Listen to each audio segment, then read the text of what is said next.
Linda from Hoop Sisters, and today I'm going to show you the rail fence block. This is our rail fence whole block, and we also have a rail fence half block. So here on my cutting table we have the rail fence half block, and it's actually, this is the block right here. So we have half a rail fence and the other half is fabric. And today we're going to show you the fabrics that you'll need for the block. You will need your background or your backing fabric, which would be my gray. This is the back of the block. My fabric 1, my fabric 2, fabric 3, and fabric 4. You will also need battleizer in your hoop. You will need embroidery bobbin thread. You will need thread A and a bobbin wound in thread A, and you will need your vanish wash away thread. For step 1, you're going to put your thread A in the needle and embroidery bobbin thread in the bobbin. You're going to hoop your battleizer and you're going to stitch the pattern out onto the battleizer. Hi, this is Annie from Hoop Sisters. For our step number 2 for the rail fence, you're going to take your fabric 4 and you're going to lay it right side up over this section on the hoop, and you're going to let the machine sew a tack down. After it stitches the tack down, you're going to take your hoop scissors and you're going to cut your fabric 4 so it's about a ½ inch away from the outside edge of the block. For step number 3, you're going to take your fabric 3 and you're going to lay it right sides down with your raw edges even to fabric 2, and you're going to let the machine stitch a seam. For step 4, you're going to take your fabric 3 and you're going to flip it right side up and finger press it and let the machine stitch a tack down. For step number 5, you're going to take your fabric 2 and you're going to lay it right sides to fabric 3 and raw edges even, and you can let the machine stitch a seam. Step 6, you're going to take your fabric 2, flip it right side up, finger press it, and machine sews a tack down.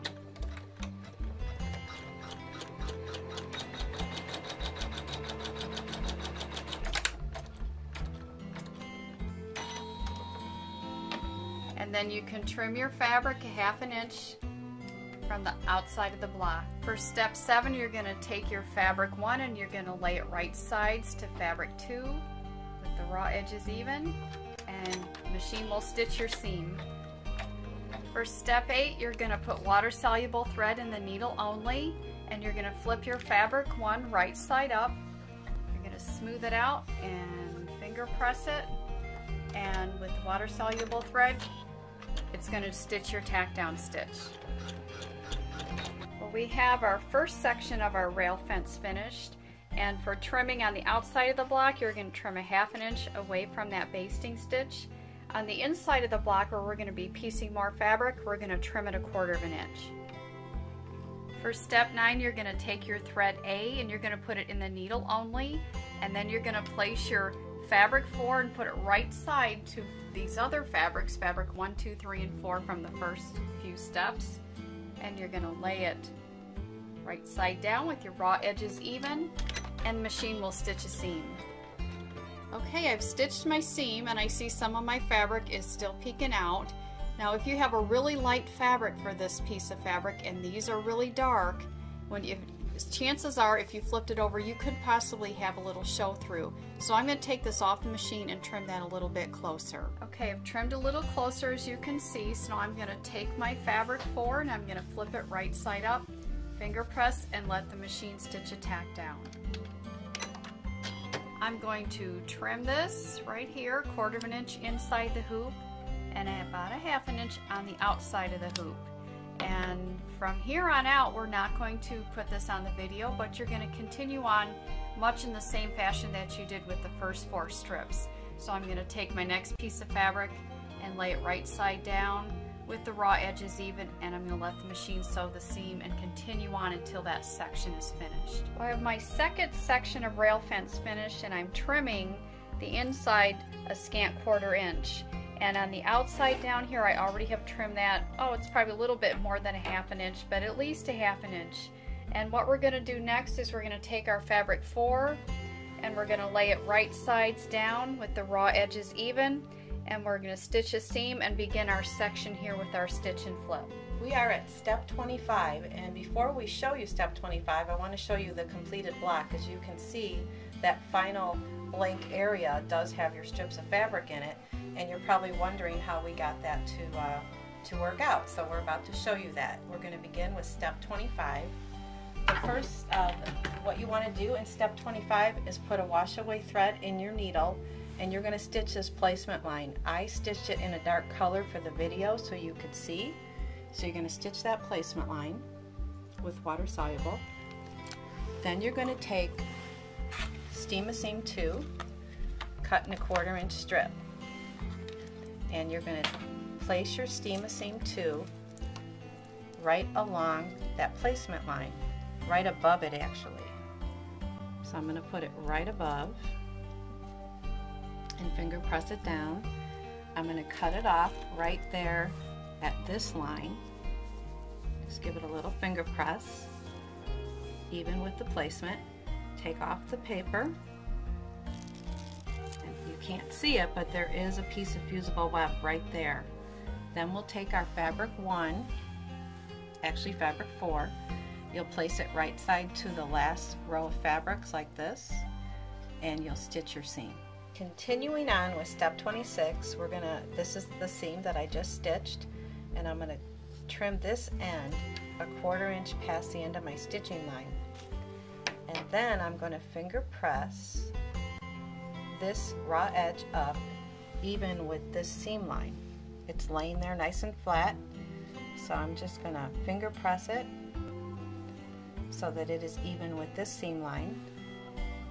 And once that's done, you'll turn it right side up and you'll finger press this seam. It helps to be over 50 and have your built-in irons. And then this raw edge I just finger pressed is going to line up with the placement stitch. So we will finger press that into place, and then we'll take it back to the machine and we'll stitch step 27, which will be this tack down stitch. Step 28, we're going to place fabric 3 right side to fabric 4, raw edges even, and we're going to stitch the seam. Continuing on with step 28, I've cut my fabric strip off, leaving about a 1/4 inch. I'm going to finger press even with the seam underneath.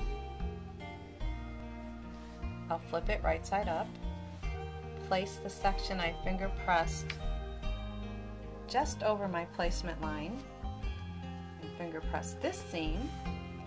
We will stitch our tack down. So we've placed fabrics 4, fabrics 3. We'll continue on with fabrics 2 and fabrics 1. For step number 34, if your machine has a thread cutting feature, you'll need to turn that feature off, and that will keep you from getting any knots or bird nests on the back of your quilt block. And also you need to get some temporary spray adhesive, and your backing fabric, you're going to spray your backing fabric with temporary spray adhesive, and you're going to adhere it to the back of your block, and we're going to base that on using water soluble thread in the needle only. For step 35, you're going to put thread A in the needle and also in the bobbin.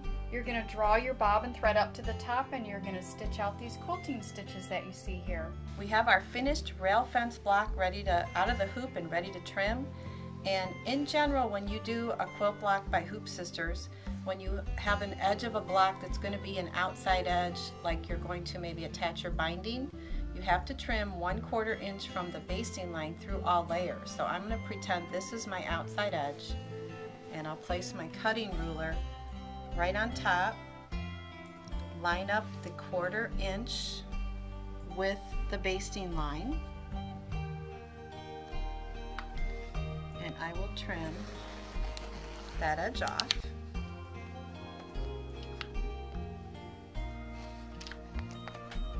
So that's my first edge. The rest of the edges are going to be inside edges in the block, and I'm going to use my trimmer by George. The trimmer by George has a little metal lip on it that protects the front edge of the block, because what we need to do is turn back these front pieces, finger press them back, place that crimped edge, snug it up right to the basting line, flip the trimmer down. I give my battleizer just a little bit of a tug. I make sure I have no black front edge sticking out past the trimmer, and I run my rotary cutter right along the trimmer edge. So I've used the trimmer by George on these two edges. I'm going to use it on the final third edge. I've snugged it up to my basting line. Give my battleizer a tug. Trim it off. So now I have one edge that is trimmed a 1/4 inch from the basting line through all layers, and 3 edges that are trimmed with the trimmer, and I've trimmed off the back and the battleizer, and what's remaining is the front. So these 3 edges, I'll go back to my normal ruler. I'll line up the basting line with the 1/4 inch. Trim off all those raw edges on all 3 sides.